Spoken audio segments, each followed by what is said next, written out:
Afternoon prime time दोपहर के 1 बज चुके हैं। बड़ा मसला लेकर आज हाजिर है दर्शकों। योगी आदित्यनाथ ने दो टूक क्या कहा है गोकशी करने वालों पर, चाकूबाजी करने वालों पर, बताएंगे। 2017 में 325 सीट जीतकर बीजेपी ने सीएम योगी को पूरी यूपी का एक बड़ा चेहरा बनाया, जिन्होंने कानून व्यवस्था के दम पर 2022 का लक्ष्य हासिल किया, जिसमें उनके 5 बड़े एक्शन ने अपराधियों पर लगाम लगाई। जीरो टॉलरेंस की नीति पर चलते हुए सीएम का बुलडोजर एक्शन देश के कई राज्यों में कानून व्यवस्था का एक बड़ा मॉडल बना। एनकाउंटर ने अपराधियों में दहशत फैला दी। एंटी रोमियो स्क्वाड से महिला सुरक्षा और टेक्नोलॉजी का उपयोग कर अपराध पर लगाम, ये सारी रणनीति सीएम योगी को प्रसिद्धता दिलाई। अब बात 2027 का है। सीएम योगी एक्शन में गाजियाबाद पर सख्त टोकरा एक्शन दुनिया देखकर अब इस वक्त समझ रही है कि अपराधियों पर सख्ती होगी। सीएम ने गोकशी पर सख्त संदेश देते हुए कट्टरपंथियों को आगाह कर दिया। माना जा रहा है कि सीएम योगी अभी से 27 का संदेश दे रहे हैं। 2017 में उत्तर प्रदेश की सत्ता संभालने के बाद मुख्यमंत्री योगी आदित्यनाथ ने, जी हां, कानून व्यवस्था को अपनी सरकार की सबसे बड़ी प्राथमिकता बताई। बीजेपी ने 2017 में प्रचंड बहुमत हासिल किया और योगी को यूपी का चेहरा बनाया। दर्शकों, इससे पहले कि हम कार्यक्रम की शुरुआत करें, योगी आदित्यनाथ ने गोकशी करने वालों पर, कट्टरपंथियों पर क्या बात कही है, क्या बयान दिया है, पहले वो सुनाते हैं आपको। स्वीकार्य नहीं और कतई स्वीकार्य नहीं होगा। अगर कोई अपनी नालायक औलाद को समझा नहीं पा रहा है तो समझो कि गलती कर रहा है। प्रधानमंत्री मोदी जी के नेतृत्व में पिछले 12 वर्ष में बिना भेदभाव के शासन की योजना का लाभ हर तबके को प्राप्त हुआ है। न जाति देखी गई, न क्षेत्र देखा गया, न भाषा देखी गई, न मत देखा गया, न मजहब देखा गया। तुम्हारी सोच पशुवत है, जो तुम गौ माता को पशु बोल रहे हो, और तुम्हारा ये दोगलापन है कि जो एक और गौकशी को प्रश्रय देते हो। मैं देख रहा था बकरीद में तमाम उनके चेले चपाटे अपने सोशल मीडिया हैंडल पर बकर ईद पर गौ माता का चित्र दिखा करके कह रहे थे कि बकर ईद की बधाई दे रहे थे। लेकिन मैं उनको बोलना चाहता हूं, यूपी में गौ हत्या का मतलब जान रहे हो ना क्या होगा? वो जान रहे हो? तो अगर जान रहे हो तो फिर अपने चेले चपाटों को समझा लो, नहीं तो कई कई पीढ़ियां याद करेंगी गौ माता के साथ किसी भी प्रकार की कोई हिमाकत की।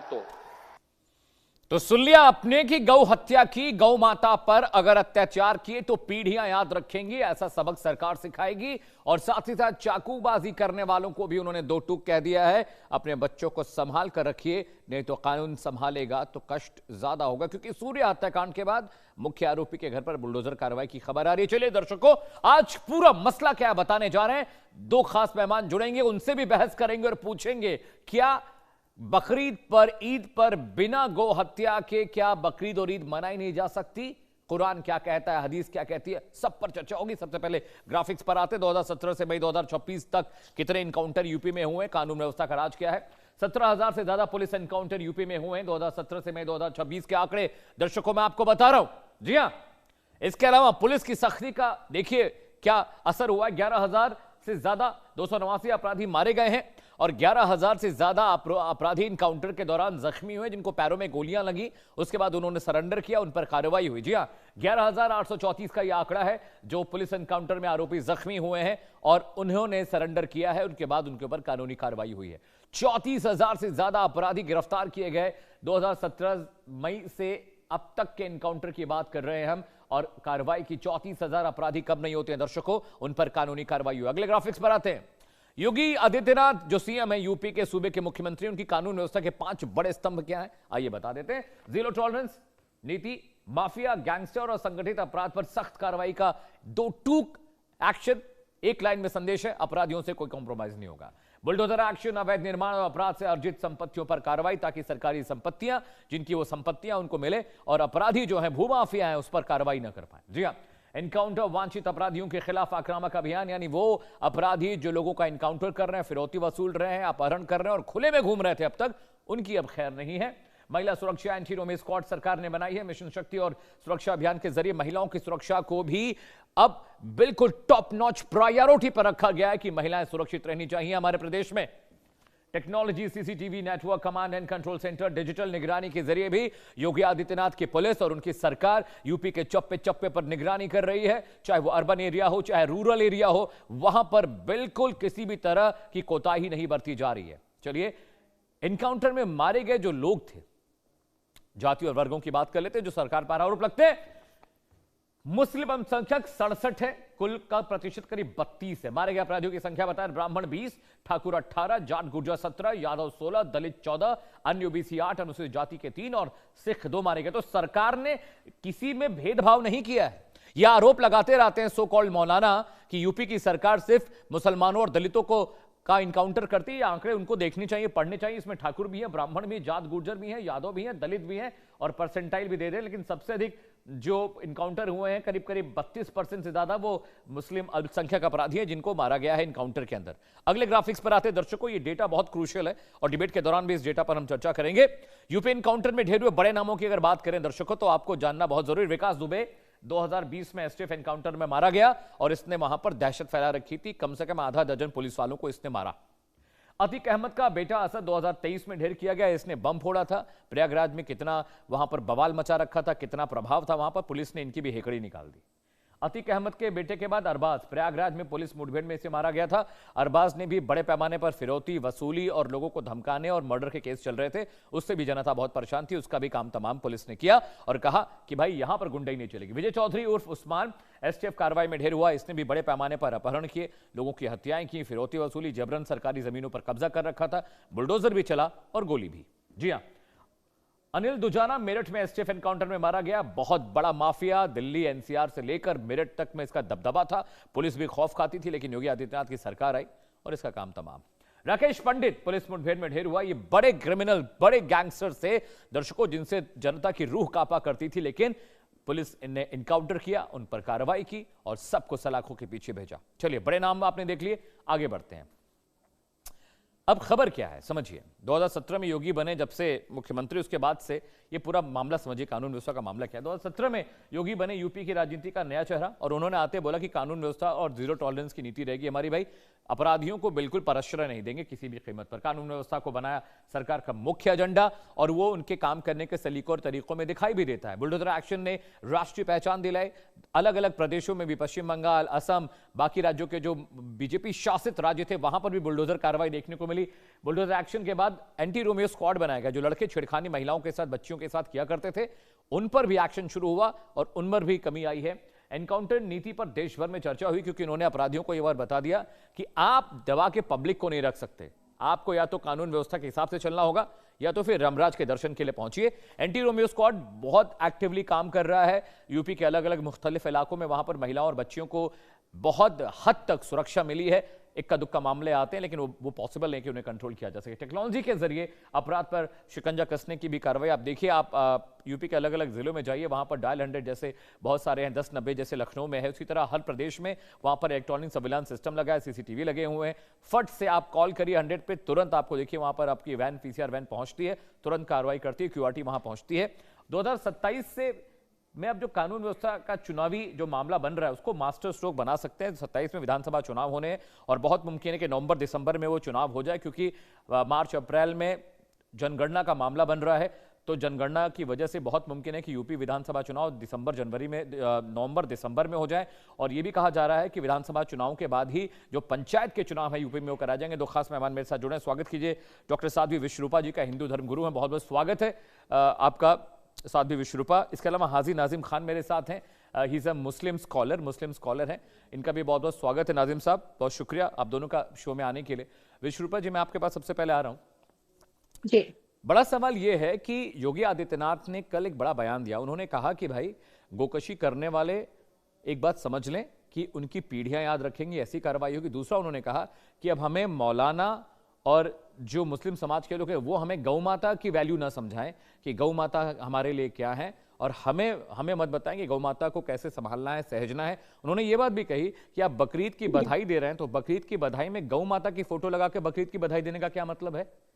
ये जो उन्होंने बड़ी बातें कही हैं, उन्होंने साथ साथ ये भी कहा, ये जो चाकूबाजी हो रही है, जो हिंसा हो रही है, अपने बच्चों को समझाइए, संभालिए, नहीं तो कानून अगर अपने हिसाब से देखेगा तो आप लोगों को ज्यादा कष्ट होगा। विश्वरूपा जी। जी जी बिल्कुल। एक एक जो बात कही है बड़ी ही प्रैक्टिकल कही है, और जो हमारे आसपास हो रहा है वही बात कही है। तो मैं भी यही बात कहना चाहूंगी, इसका समर्थन करना चाहूंगी कि जो ये मौलाना आजकल सो कोल्ड जो आके अपने हमारी गौ माता को बचाने की बात कर रहे हैं, बड़ी बड़ी बातें कर रहे हैं, तो सबसे पहले ये इस बात को समझें कि गौ माता हमारे लिए है क्या। जैसे पशु शब्द हम गौ माता के लिए कभी भी प्रयोग नहीं करते हैं। वो हमारी माता है, वो हम उनमें हम 33 कोटि देवताओं को देखते हैं। तो निश्चित रूप से हमारी माता के लिए किसी प्रकार की चिंता करने की जरूरत नहीं है, क्योंकि मैं तो अपने योगी आदित्यनाथ जी को बहुत बहुत धन्यवाद देना चाहूंगी कि जब से वो सत्ता में आए हैं, जब से वो पावर में आए हैं, बहुत सारी चीज बिल्कुल स्पष्ट होने लगी है। और जैसा कि अभी आपने शुरुआत में आंकड़े भी बताए हैं, कोई ऐसा नहीं कि वो किसी पर्सनल किसी समुदाय के लिए कुछ कर रहे हैं, वो जो अपराधी हैं उनके खिलाफ कार्य कर रहे हैं। साथ ही साथ जो सूर्य हत्याकांड की भी बात हो रही है, जिसके ऊपर महाराज जी का बयान भी आया है, तो ये तो हर रोज की बात है, ये तो हर रोज हो रहा है। परंतु सबसे अच्छी बात ये मैं कहूंगी, ये यूपी में जब से योगी आदित्यनाथ जी आए हैं तब से अपराध बहुत हद तक कम होता दिख रहा है हमें। क्योंकि एक समय ऐसा था कि जब हम गाजियाबाद वाले समय जगह से, उस रोड से हम शाम के समय निकल नहीं सकते थे। महिलाओं की तो छोड़िए, पुरुष भी वहां सुरक्षित नहीं थे। आज जो उत्तर प्रदेश के जो जितने भी अगर कहीं से भी आप निकले, बहुत सुरक्षा बढ़ गई है, व्यवस्था बहुत अच्छी हो गई है। और साथ ही साथ जो उनका एक्शन है, ये बार बार जो हम देख रहे हैं बुलडोजर एक्शन की बात कर रहे हैं, तो इससे पूरे राष्ट्र को इस उदाहरण से सभी को समझना चाहिए, इसको अपनाना चाहिए। निश्चित रूप से यही अपराध कम करने का एक तरीका है। या अपराधी कोई भी हो, उसको कोई माफी नहीं होनी चाहिए। कोई यहाँ मानवता की बात की जाती, कहाँ मानवता रह गई? अगर हम असद की बात करें, बताइए। और मैं तो हैरान हूं, मैं तो उस असद की भी बात नहीं करी। आप ये सोचिएगा कि वो असद की जो मानसिक स्थिति क्या रही होगी, क्या उसकी सोच रही होगी कि उस बच्चे को त्योहार पर बुलाते हैं और ये कहते हैं कि आपने बकरा काटते हुए कभी देखा है? नहीं देखा। तो आप देखिए किस प्रकार कर रहे हैं। तो ये तो मैं उन माता पिता की भी बात कहना चाहूंगी। साथ में मेरे मौलाना भाई भी बैठे हैं, निश्चित रूप से उस समुदाय का ये प्रतिनिधित्व करते हैं। तो निश्चित रूप से इन्हें ये बात अपने बच्चों को समझानी चाहिए, कुछ बदलाव वहां पर लेके आना चाहिए। जी ठीक है।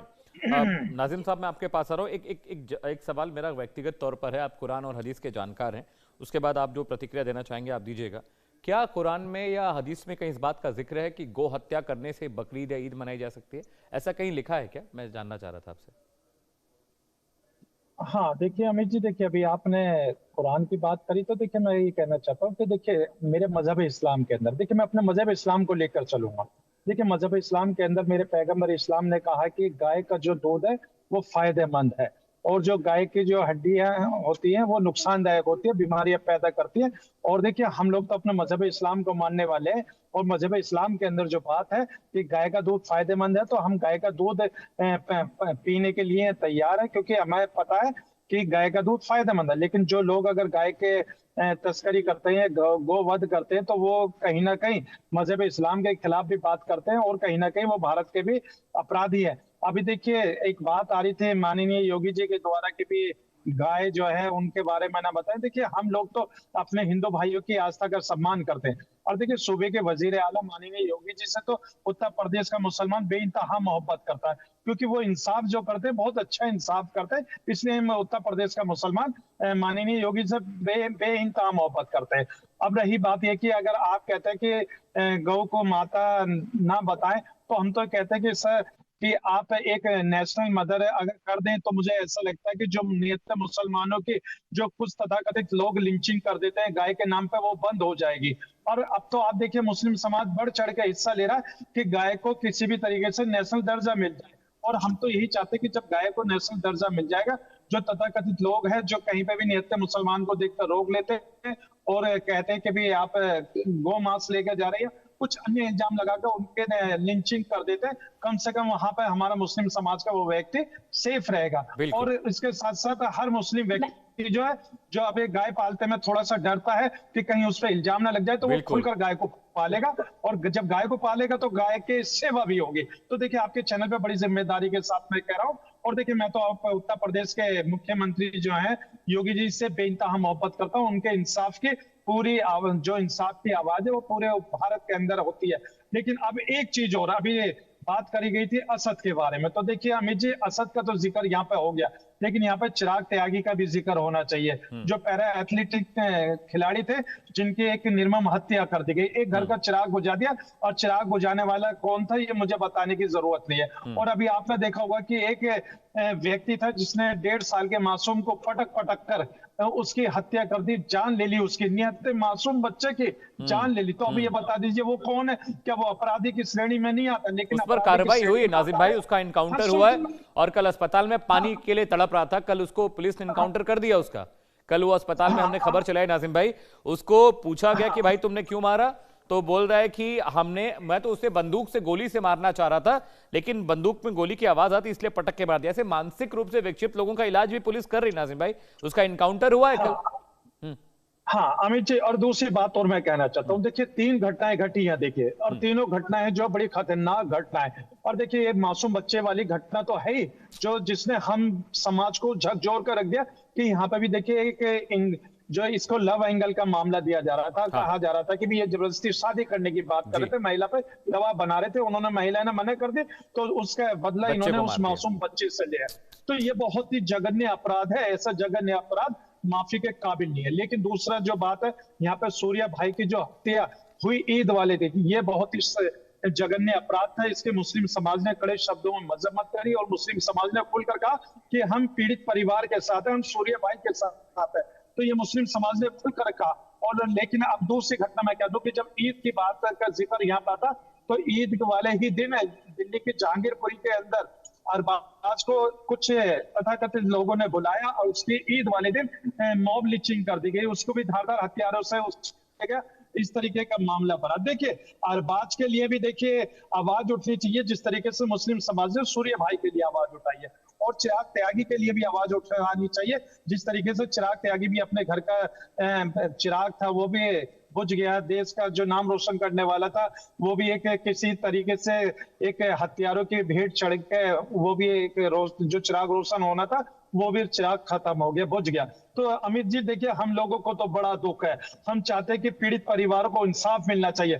अगर आरोपी असद ने जिस तरीके से जघन्य अपराध करा, सूर्य भाई की हत्या करी, और ये कहा जा रहा कि उसमें उसके पिता नवाब जो है उसका हाथ है, उन्होंने उकसाया, तो हमने तो देखिए योगी सरकार और प्रशासन से अपील करी है कि उस असद को जैसे उकसाया है उसके बाप ने, तो उसको भी सजा मिलनी चाहिए, और निष्पक्ष जांच होनी चाहिए सबसे पहले इस मामले के, कि आखिर ये मामला इतना गंभीर बना तो बना कैसे, जिससे कि एक मासूम बच्चे सूर्य की हत्या होगी, वो भी ईद वाले दिन। इसकी अगर जांच पड़ताल होगी तो देश को पता चलेगा कि आखिर इसके पीछे साजिश इस बात से बहुत खुश हूं कि कम से कम आप सही को सही कहते हैं।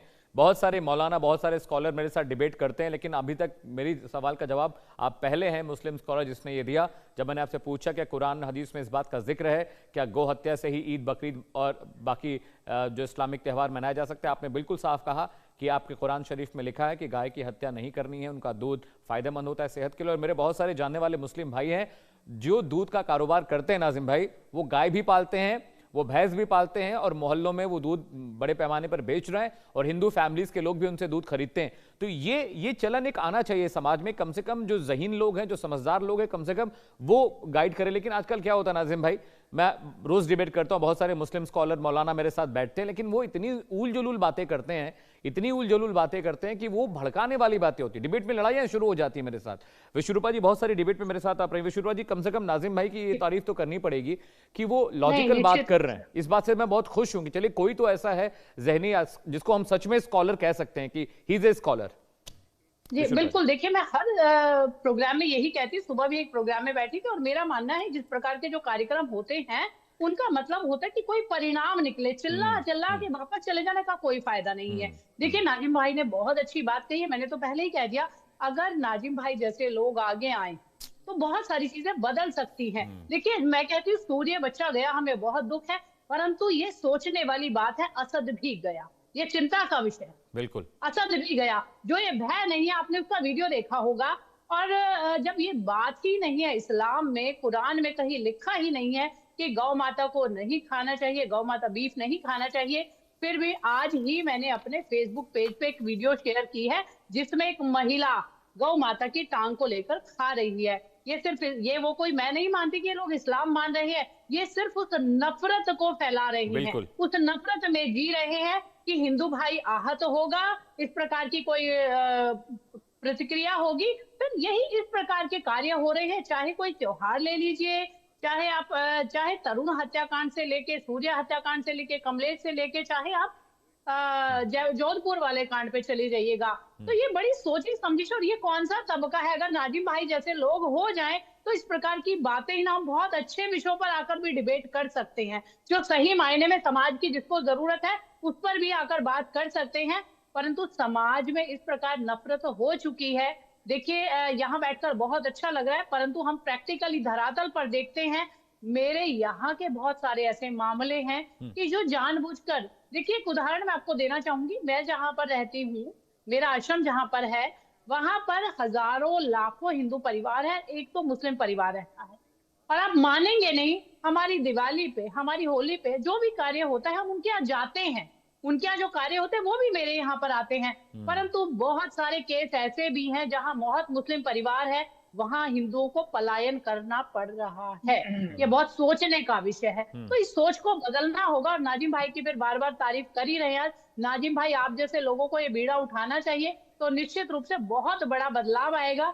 योगी आदित्यनाथ तो कर ही रहे हैं, पर आप लोगों का भी कर्तव्य बनता है, और हिंदुओं बच्चों के साथ साथ जो मुस्लिम बच्चे हैं उन्हें भी सही दिशा देनी चाहिए, सही एक जो शिक्षा अगर उन्हें मिलेगी तो वो भी कुछ अच्छा कार्य करेंगे। जी बिल्कुल। नाजिम भाई, एक चीज़ और भी है कि जिस तरीके से यूपी में कानून व्यवस्था की सख्ती की गई है, लेकिन अगर आप पश्चिमी यूपी चले जाएं, जैसे मुरादाबाद, मेरठ, सहारनपुर, इन इलाकों में जाएं तो वहां पर अभी भी बड़ी दिक्कतें हैं कानून व्यवस्था को लेकर। वहां पे आए दिन दंगे के माहौल बनते रहते हैं, और हिंदू और मुस्लिम आए दिन वहां लड़ाई के लिए आमादा रहते हैं। कभी हिंदू हमला कर रहा है मुसलमान पर, कभी मुसलमान हिंदू पर हमला कर रहा है। तो वहां पर इतनी बड़ी बड़ी मस्जिदें हैं, इतने बड़े बड़े जानकार मौलाना हैं, क्यों नहीं वहां पर इस तरह की तकरीरें होती हैं कि दोनों समुदाय के बीच में थोड़ी सी रिलेशन थोड़े से अच्छे हो जाएं? ऐसा क्यों नहीं हो रहा है? हाँ अमित जी, देखिए अभी आपने कहा, देखिए मैं भी कल नेशनल टेलीविजन पर डिबेट पर रहा, तो वहां पर एक मेरे हिंदू पैनलिस्ट थे। जब डिबेट खत्म होगी तो उन्होंने मेरे से हाथ मिलाते हुए कहा कि नाजिम भाई, अब मुझे भी डर लगने लगा है कि मैं आपकी ईद पे आपसे मिलने आऊं, कहीं ऐसा तो नहीं कि मुझे हलाल कर दिया जाए आपकी ईद पे। तो ये मानना अमित जी, मेरे दिल पे एकदम ऐसा धक्का सा लगा, मुझे लगा कि आज हमारा मुस्लिम समाज कहाँ आ गया। जो हमारे हिंदू भाई मुस्लिम समाज पे विश्वास करते थे और जो कहते थे कि अगर इंसाफ की आवाज कहीं से उठती थी तो मुस्लिम समाज की तरफ से उठती थी, आज वही मेरे मुस्लिम समाज को इस तरीके से देखा जा रहा है। ये बड़ी शर्मनाक और दुखदायक घटना है। हम लोग बहुत इस बात को लेकर बड़े दुखी है कि आज ये जो माहौल असद के वजह से बना, कहीं ना कहीं मुस्लिम समाज को पूरी तरीके से झकझोर रख दिया। और उसी पे कुछ मेरे तथाकथित कुछ मौलाना धार्मिक गुरु आकर उस पे पर्दा डालने की कोशिश करते हैं। हाजी नाजिम खान हक बात कहेगा क्योंकि भारतीय है, भारत की पाक सरजमी पे अल्लाह का शुक्र है हाजी नाजिम खान ने जन्म लिया, और मैं भारत का रहने वाला हूँ, अपने भारत की बात सिवा कुछ नहीं कहता हूँ। और रही बात ये अमित जी, जिस तरीके से यहाँ पर यही घटना हो रही है बार बार कि तो भाइयों के साथ या उनके बच्चों के साथ ऐसी घटना हो रही है, तो हमारे मुस्लिम समाज के उन व्यक्तियों को, उन समझदार युवाओं को, बुजुर्गों को आगे आने की सख्त जरूरत है, और उन्हें अपने बच्चों को समझाने की जरूरत है कि देखिए बेटा, कि आप जो भी कर रहे हैं गलत कर रहे हैं। जब तक मेरे अपने समाज के लोग उन बच्चों को नहीं समझाएंगे तो मुझे लगता है कि वो बच्चे समझेंगे नहीं। और रही बात है कि जिस तरीके से आज हमारे अपने बुजुर्गों की यहाँ पे हम लोगों को सख्त जरूरत है कि वो आए और देखें कि हमारे बच्चे किन बच्चों के साथ बैठे, उनकी सोसाइटी क्या है, और जहां स्कूल में जहां वो पढ़े पेरेंट्स मीटिंग में खुद जाए, खुद अटेंड, लापरवाही कर दे।